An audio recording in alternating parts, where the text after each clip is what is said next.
Look, I haven't done anything to you. Why don't you just leave me alone? Well, I'm a guard, sir. A guard has to...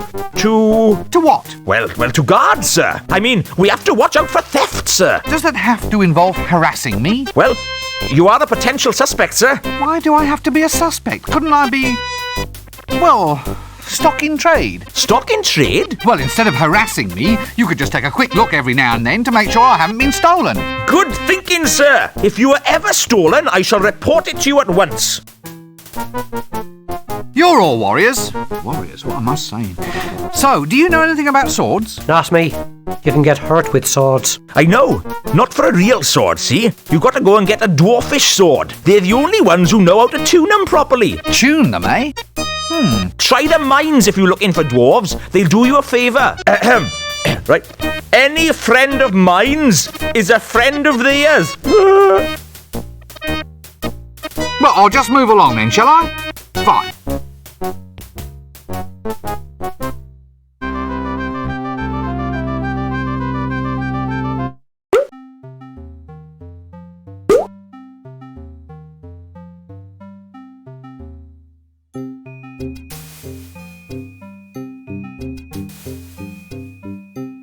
Nothing like that fine dwarven engineering. Actually, this is nothing like fine dwarven engineering. Who's responsible for building this junk?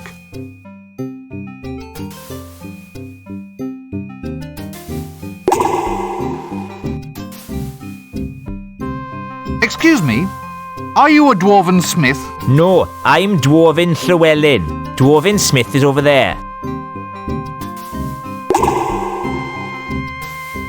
So you're definitely not a dwarven smith then? No, I'm a miner. What, underage? Yeah, I'm only 137. They won't even let me into pubs yet. What's it like being a dwarven miner? Well, I just dig the whole day through, apparently. Just that? The hours are long, but the food's not bad. Plus, there's the Wandering Princess allowance. Oh, really?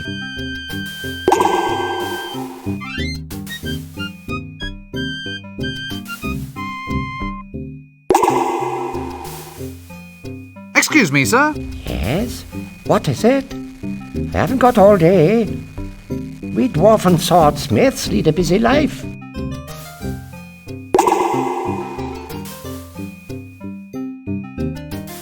Excuse me, sir. Yes? What is it? I haven't got all day. We dwarf and swordsmiths lead a busy life. Swordsmith? Yes. As in your actual maker and tuner of magical swords? Ah, that's the one. Well, would you tune up this sword for me? Yes? Will right now be soon enough for you? Look, you're sure you're a dwarven swordsmith? What do you mean? Well, aren't you going to tell me that you won't do the task until I find some obscure item from somewhere? Why? Well, it's traditional. Nothing's easy for adventurers. There's always just one more object to collect. Well, if you want it that way, I suppose. All right, go. And return only when you have brought me... A glass of elderberry wine. That's it. Complete your quest and then return. How was that? Oh, marvellous. I can't thank you enough. Any time.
bucket of wine? I can't, sir. The cellar's full of thingies. What are they called? You know, furry blighters with the tails. What, foxes? That's it, foxes. Hundreds of them, all squeaking and eating cheese. Oh, we've got a plague of foxes in our cellar.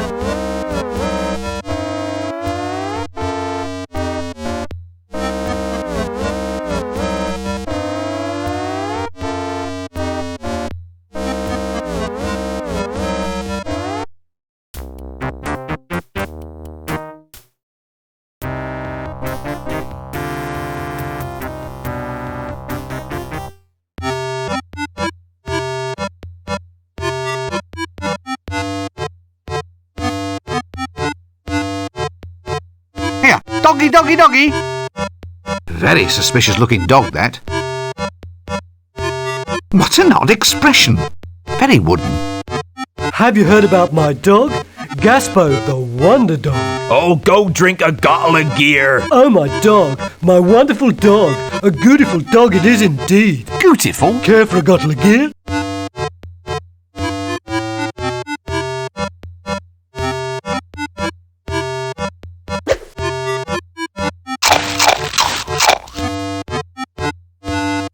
Thank heavens it's a tattoo. I thought it looked a bit flashy just for a birthmark.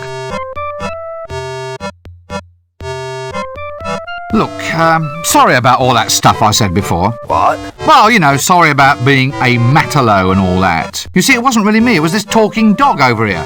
If you were really sorry about all those things you said before, you'd buy me a drink. Oh, look, would you have another round? Oh, thanks, chum. I'll have a glass of milk, please. Milk? Oi! Milk from the venomous she-bats of Ree, served in a dirty glass. Ah, I thought so. It's good for my stress. You see, I miss my Polly.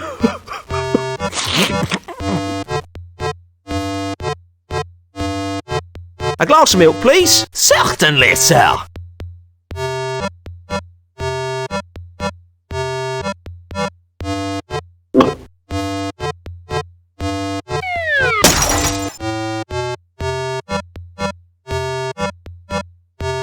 So, you're a pirate then, are you? No, pal. Just a sailor now. Just a sailor since my Polly went away. Oh, my Polly. Right, well, you've got your drink now, so why don't you fill me in on some sort of useful information? Useful information? Well, that's the drill, isn't it? I go into a random bar, I find the one person who seems to be reluctant to talk to me, I buy them a drink, and they tell me something. Something like what? Well, adventure-oriented, preferably. Oh, well, if it's adventure you want, then here's the tale about the time when I was shipwrecked on the Isle of the scantily clad, rather well-manicured Amazon women. Oh, no. Then here's the tale about the time when I was shipwrecked on the Isle of the scantily clad, rather well-manicured Amazon women. Oh, and then she started slithering, and clawing her, and then we had some tea. Excuse me, sir, but I've been admiring your tattoos. Oh, fine stuff, eh? This one here, you seen this one? That's a birthmark, isn't it? Oh, yeah, so it is. Well, check out this one then. I lost 8 points of blood getting this one. It says mother. No, it says mudder. Oh, well, I'm a victim of low educational standards. It's the thought that counts. Why have you got a birthmark shaped like a crown? No idea, old son. There's one shaped like a humorous pig, too. Only I can't show you that one unless I get to know you a lot better. So where do you get tattoos? I can't tell you. I miss my Polly, so I can't concentrate on anything till I find my Polly. Look, you've been a smashing listener. If you ever can, please go and find my Polly. Here's a whistle. It's his little parrot call. Whatever you do, don't ever lose it. I can't talk without my Polly. I'll wear this around my neck. I won't lose it.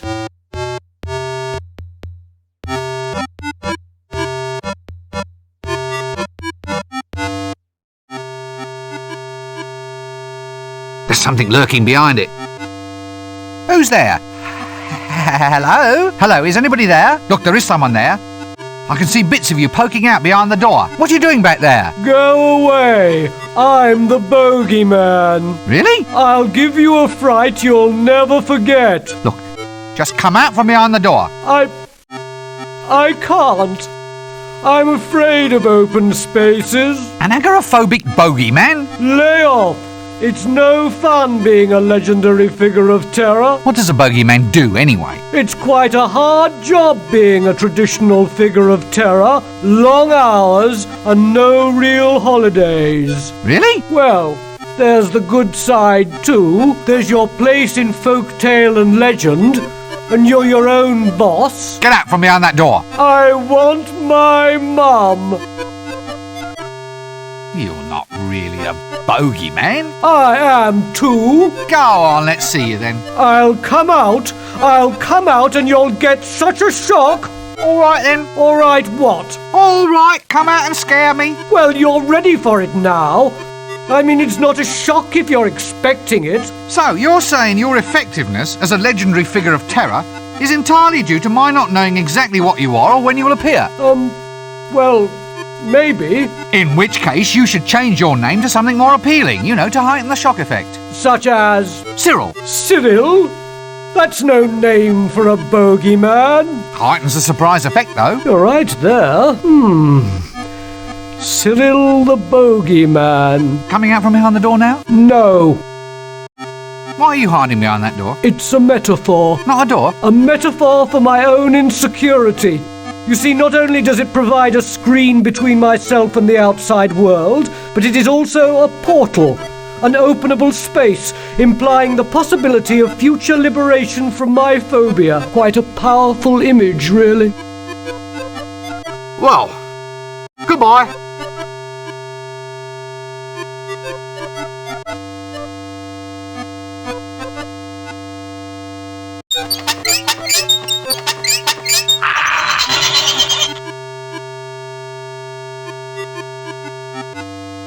Who's there? Hello? Hello, is anybody there? Look, there is someone there. I can see bits of you poking out behind the door. What are you doing back there? Go away. I'm the bogeyman. Really? I'll give you a fright you'll never forget. Look, just come out from behind the door. I can't. I'm afraid of open spaces. An agoraphobic bogeyman? Lay off. It's no fun being a legendary figure of terror. What does a bogeyman do anyway? It's quite a hard job being a traditional figure of terror. Long hours and no real holidays. Really? Well, there's the good side too. There's your place in folktale and legend, and you're your own boss. Get out from behind that door. I want my mum. Oh, I thought you were a grown monster. Whatever would your mother say? Mother! Oh, Mother! My mother would never take me to the zoo, you know. Really? Would you care to lie on a couch, by the way? Oh, no. The door's quite comfortable, thank you. Anyway, I asked her, and she'd never take me. Have you ever thought of seeing a psychiatrist about this problem? Oh, no. I mean, that's for sick people. Yes, quite. Well, tell me about your mother. Well, the zoo's important to a young bogeyman, you know. All part of a basic education. It's not easy scaring people, you see.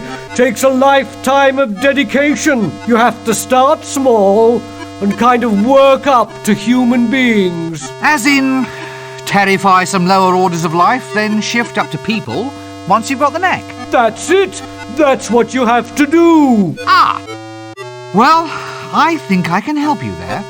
I can find you some foxes. Foxes? Sorry, I meant mice. Anyway, I can find you a few if you like, and you can try scaring those. They're not big mice, are they? I don't think so. I mean, those ones that jump. Can't bear it when they jump. Well, you just come along and we'll find you some ones that don't jump.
What's that noise? Oh, sorry. That noise! What's that noise? I can't hear you.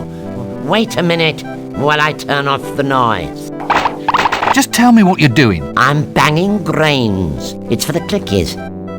We need a novelty food for people to eat while watching the shows. Banged grain? Great name. Yes, I thought it up myself. Yeah, I can tell. Does it always make that awful noise? It's a civil disturbance, that is. Don't you need a license for doing that? Well, I asked if you needed a permit to bang grain, and they've given me one of these instead. This is a permit for soliciting street girls. But is that better than exploded corn kernels with butter? You don't get out much, do you? Have you ever thought of... What? Well, the advantages of heading back into more traditional lines of work. Base metals into gold, that sort of thing. No future in it. I turn one base metal into another one, and then another, and then into gold. 10 minutes later, it all reverts to the original metal again. Back to first base? Yes, that's the one. You want to get your process cheaper. This stuff's too expensive. Well, I bought the grain special from the grocers. Why don't you go down the livery stable? You'd pay a third the price. Yeah, that's an idea there. Now, you watch the shop for a moment, and I'll be back.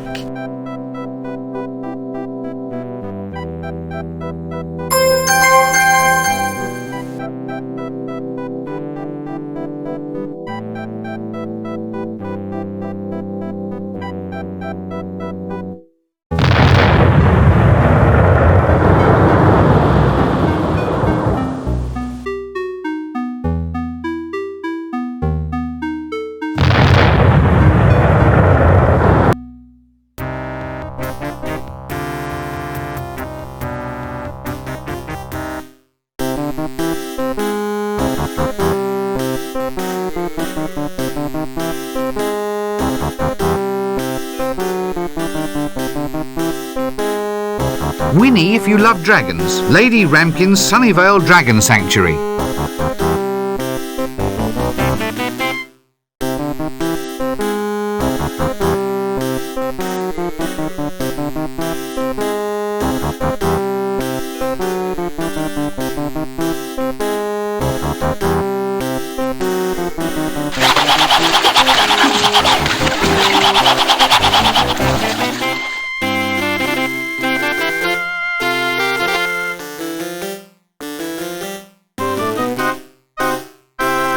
That doesn't work.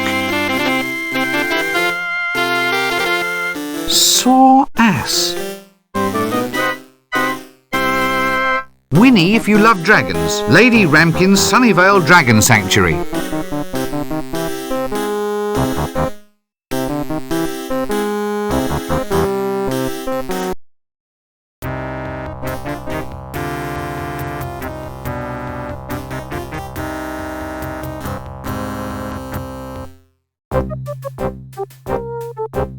Lady Ramkin's Dragon Sanctuary. Brimstone deliveries at the rear.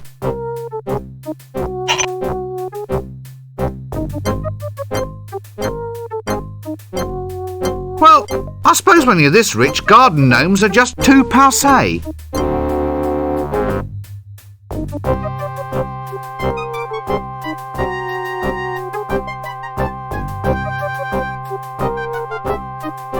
Dragon-shaped. Well, I'll be...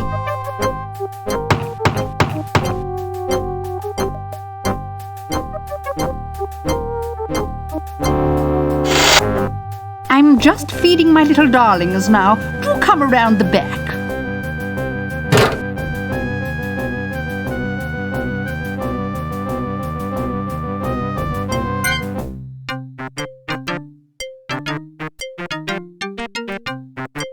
A nice blue ribbon and rosette. Yes, I won that at last year's Swamp Dragon Breeders' Show. Poor old Reginald Lampwick Ponchinbury III. He just up and exploded with excitement at the time. Pity, really.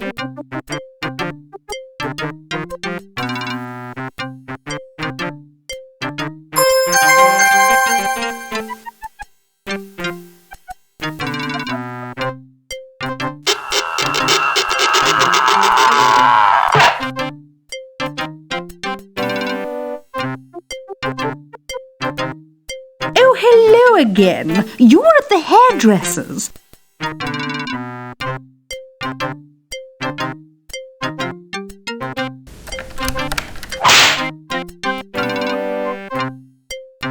I'm Lady Ramkin. Do mind the doo-doos. Eh? Well, if you don't, the doo does what it does. It does? What does it do? Well, it does the dirty, the doo-doos, I mean. It can be dodgy, ducking doo-doos. If there's any carbon on your feet, you could be history. And geography. Dragon droppings are rather unstable, even explosive. That's what the boots are for. Can't go tracking this sort of thing in the house. It eats through the rugs and the foundations, actually. Oh, yes. I'll be careful. Some sort of constable, are you? Eh? Well, your hat. It's very grand. Officer's issue, I suppose. No, not exactly. I'm a wizard. Dragon fancier, are you? Run that bit about men past me again. Oh, well, well, dragons have taken up most of my time, really. I've never really got the hang of, well, you know, boys and everything. Let's not mention dragons. I've had a bad day. What on earth was that bang? Oh, no, there goes another one. Poor little mite. He was one of my best breeders, too. There he goes. Off! He's gone off! It's the flames, you see. It's all in the digestion. The more combustible the food they eat, the more powerful the flame. Really? Now and then one of the little beggars overdoes it and sets himself off. Rather nasty, really. Dragon innards are so hard to shift from the ceiling. Do they all explode? Well, what they're trying to do is modify their digestion to create hotter flames. If they could only approach evolution more scientifically, they might do better. As it is, the species needs an awful lot of looking after. Is a self-detonating, toxic, defecating house pet really going to catch on? Well, there's the excitement of breeding. Pedigree lines and all. Yeah, and you can watch them all blow up afterwards. Yes, it's hard. You get so fond of them. I give the members of one family line the same name, and then just attach a number on the end. It makes it less heart-wrenching to lose one then. That was Mambo the 15th, who just detonated now. Sadly, his son is a bit of a disappointment. Oh? Yes, he's a runt. Mambo the 16th will probably never survive to breed. He's too small to fly, and dragons mate on the wing, don't you know? Still, he's a romantic little soul. A real charmer to the ladies. Ladies? Well, lady dragons. He's always doing little mating dances. Quite the little show-off, really. Dragons? Where? All around you, young man. Swamp dragons. The only kind of dragon that normally exists, of course. They're quite lovable. Are you a member of the Dragon Protection Society? Protection Society? My dear woman, there's a dragon out there that is bent on burning this whole city to the ground. Yes, poor thing. It's usually the owner's fault, you know. Well, I'll catch you later then.